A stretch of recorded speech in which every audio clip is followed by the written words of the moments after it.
Thanks to trucks and SUVs, midsize sedans are no longer the king of sales. But some car makers aren't taking that line down. The thoroughly redesigned Mazda 6 features a more elegant and mature design ethos all around.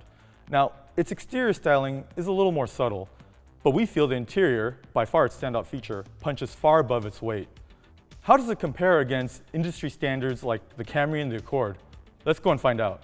At the front of the 6, Mazda both made the front end more aggressive and subtle at the same time. Let me explain. They've calmed down the signature wing, which is the trim piece that connects the two headlights together, and they've moved the fog light into the headlight, cleaning up the whole front end. But they've kept the angular design that the Mazda 6 was known for. The new 19-inch wheels look bigger than they really are because they've been designed so that the spokes go all the way up to the tire and are available on the top 3 trims. Bottom 2 trims get the more traditional 17-inch wheel. The back end of the car receives the same styling cues as the front, a flatter signature wing that connects the 2 taillights, and larger exhaust tips to make the car look more sportier. But more importantly, let's take a look at the inside of the car where the big changes are. So here on the inside is where you're going to see the most differentiation. The previous Mazda 6 had a much more monolithic and vertical center console, whereas this generation is wide and expansive. There's not a lot of buttons in the middle like the old car. Instead, all you have is HVAC controls, and then down here you have the controller for the infotainment system. Clearly, they're drawing design cues from other luxury car makers, and the material choice is reflected as well. On the signature trim, you have suede on the dash, you have leather seats, and wood trim pieces all around. Unlike other car makers, they want you to really use the control knob for all the functions. While there is a touchscreen, it only works when the car is stopped. And also, to improve connectivity with the car, there's a big 7-inch display right on the dash. And in fact, if we turn on the car, you can't really see the borders of it. It kind of blends in with the rest of the dash, and it displays things like your trip settings, your economy, driver assist, and navigation functions as well. Another cool feature of the digital dash display is the ability to cycle through different modes. Now, that's not particularly unique to the 6, but what is unique to the 6 is that you can turn it all off and have a very simplified view of your dash. Previous Mazda owners will also notice that there's no more flip-up glass for the head-up display. Instead, it's all integrated and projects directly on the windshield. When you add all these pieces up, you get a much more mature interior versus the old car. It's one that we really appreciate, and it's a design direction that we feel is going the right way.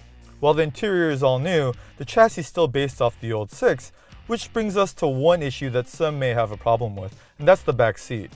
Definitely, Camry and Accord have a larger back seat than this car. Now, it's usable for most adults, but you're going to be missing a few inches of knee room that the other competitors have. And now for my favorite part, let's see how it drives.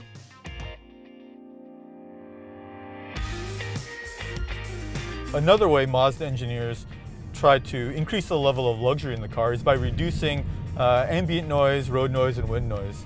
And in fact, they did a lot of changes to the body to do that. Now, on a twisty road like this, you won't really notice it too much just because, well, you're having a lot of fun driving, right? But on the highway, that translates into a lot more calmer ride. Now, it's not noiseless, especially on these 19-inch low-profile tires, but the noises that do come in the car are much more subdued and lower in frequency, which doesn't really grate on your ears as much. Another unique attribute about the new 6 are these seats.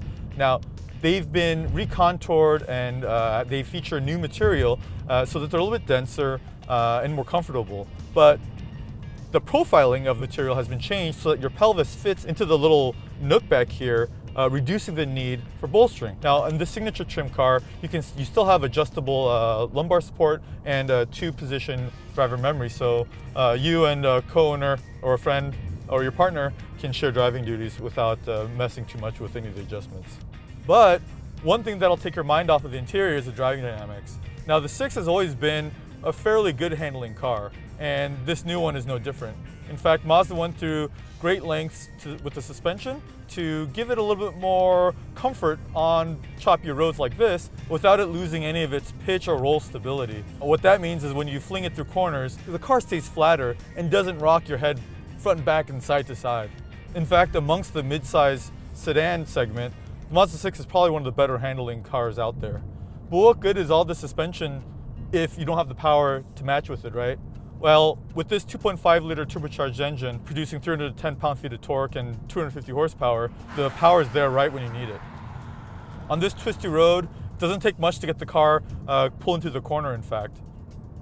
You have to be careful not to give it too much throttle and get some torque steer through the wheel. Now, torque steer is where one wheel has a little bit more grip than the other, and it'll send a little bit of feedback through the wheel to let you know, hey, maybe you need to back off a little bit.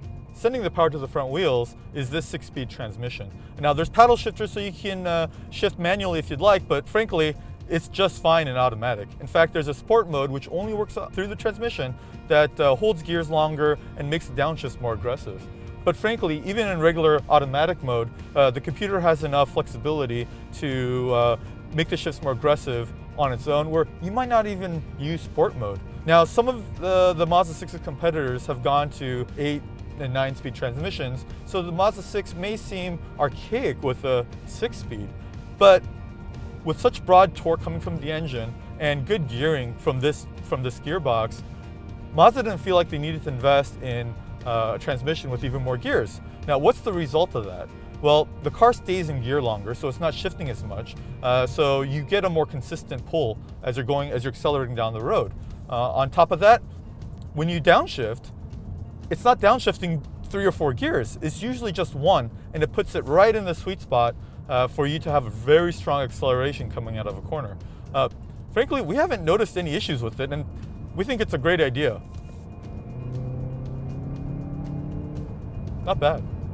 While at the track, the Mazda didn't generate the numbers we felt like it could achieve when we were driving it on the road. It accelerated from 0 to 60 miles per hour in 6.7 seconds. While not absolutely praiseworthy, it's certainly satisfactory, as both 0 to 60 and quarter-mile times put it right in between the base engine and option engine-equipped versions of the Camry and Accord. There are steering changes as well. The steering rack is mounted directly to the subframe, no bushings. What that means is you can feel the grain of the road. And we're going over these little ribbons of the road, and I can feel them through the steering wheel. On top of that, the steering rack has been calibrated to give it very good weight and heft. Some people may find it a bit too heavy, but anyone who's driven a sports car will be right at home. How do all these changes translate? Well, frankly, wonderfully. The car is uniform through the corners. You can pitch it in hard, and the car stays very composed. It doesn't matter if it's small little bumps like what we're feeling now, or larger bumps like that. The car never gets upset. You can drive this car far faster than the speed limit would suggest you can, and have no problems doing it. Now, obviously, we suggest you keep with the law, but it's nice to know you can if you needed to. Surprisingly, turn-in isn't as aggressive as I thought it would be, but that's not such a bad thing. It follows through really well, meaning once I do get the right amount of turn-in set, the car doesn't really deviate from that. And I can control it with the throttle and the steering wheel so that I can kind of manage my understeer very well. With the changes to the suspension, the steering rack, the Mazda 6 has nothing to worry about maintaining its position as the sportiest midsize sedan on the market. Sure, its heavy steering and stiff suspension may draw away some potential buyers, but its torquey engine, subtle exterior, and standout interior are more than enough for it to compete against the traditional favorites Honda Accord and Toyota Camry. But what Mazda has done with the signature trim elevates the 6 away from those two into the luxury segment. What are your thoughts? Let us know in the comments below. To see more videos like these, subscribe to our YouTube channel and check us out on Facebook, Instagram, and Twitter. And don't forget, you can always find out more information on our website, edmunds.com.